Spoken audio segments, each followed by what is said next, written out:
Natagpo ang sunog at nakabitin sa puno ang isang bata sa Albay. Halos hindi na makilala ang biktima na isang linggo na palang nawawala. Yan at iba pang balita sa Luzon, hatid ni Rafi Tima. Sunog at nakabitin sa puno. Sa ganitong kalunos-lunos na kalagayan natagpuan ang bangkay ng 13 anyos na bata sa Piuduron, Albay. Mismo ang kapatid ng biktima ang nakakita sa bangkay.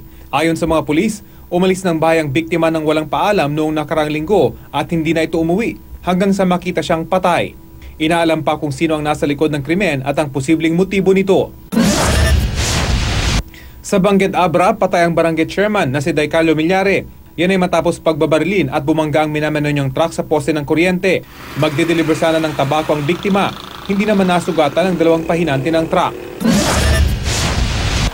Sa Bacara, Ilocos Norte, 15 ang sugatan matapos magsalpukan ng pampasaherong van at jeep.